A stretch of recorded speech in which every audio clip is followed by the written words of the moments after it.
Why in the world would we celebrate someone getting their head cut off? That's what happened. That's the story. That's the events that we gather to remember. We'll hear the story of how it happened and why it happened tomorrow. But the man in question is a man named John. You've heard of St. John the Baptist. It's called that because on the feast we celebrated in January, the Theophany, St. John, who was a holy man, and a man who wasn't married, didn't have a home, didn't have a material thing in the world except for his love for God. And St. John knew, God had revealed to him in his heart, that he was going to be a special person in the history of the spiritual history of the human race. John knew that he was going to be the one that was going to get to tell the story in advance of a man who would come, who was not only a very special man, but was himself God-made man. John the Baptist, his biggest claim to fame, we might say these days, is the fact that he got to tell the story. He got to be, in journalism they call it scooping, the first person to get the news out before all the rival newspapers and websites get all the news out. John got to scoop the story of this wonderful, incredible man, Jesus, who was coming to save us from our sins. And there were some people that didn't want to hear that story. And that's going to lead us tomorrow to the story of John's own demise, of his beheading, his martyrdom.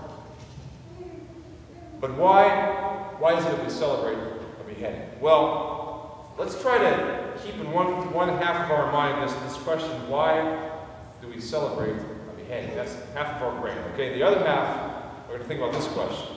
Let's think about the top 10 movies of any given week. The top 10 TV shows of any given week, a month, or season in our modern age and the things that we are exposed to.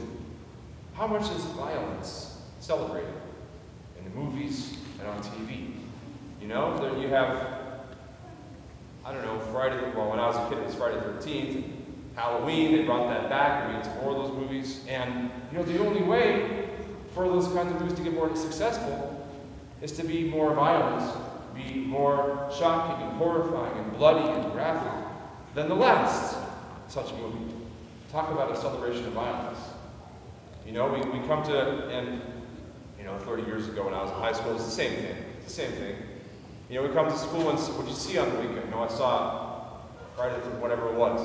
Did you see that part where? Did you see that part where? Did you see that part where? And, it had to get worse and worse, and bloodier and bloodier.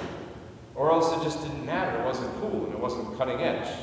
No pun intended. And so this is still, I'm very, very, very far from those days when seeing an R-rated movie was a big deal, age-wise. But, here we are, and the same thing happens. You have TV shows where literally the hero of the show is a serial murderer. It's a show. There's a cop who secretly goes off and murders in a very graphic and bloody way the people that he can't catch being a cop. That's the hero of the show. And so this is, let's not, our tendency, our temptation is to take what we learn in the church and put it in a box, in a mental box with mental box walls around it and say, that's what I learned in church. That happened 2,000, 3,000, 5,000 years ago, and it doesn't matter. It doesn't connect with what I live today. But think about it. Think about it. If we've been celebrating a beheading that happened because a man was so brave that he would rather tell the truth and try to help a man and a woman who were very, very far from God and were threatened, were risking the loss of their souls because of their sin. That's what he was trying to do. That's why he was killed.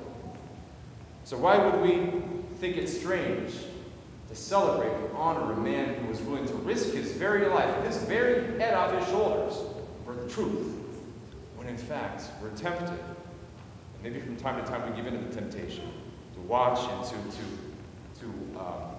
consume into our brain these images that we can't can't unsee. I can see some of the stuff I saw on TV and the movie screen 30 years ago.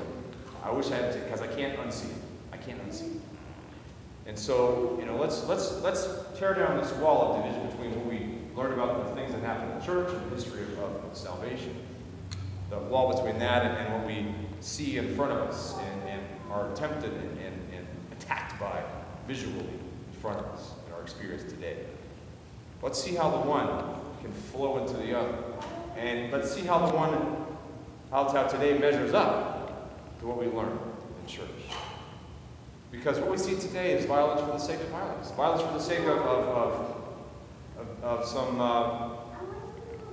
entertainment conglomerate making money.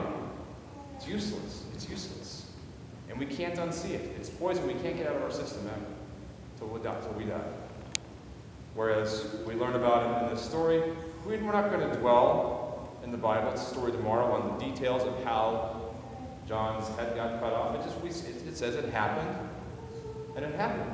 He died because he wanted the truth to be known so bad, he was willing to risk his life.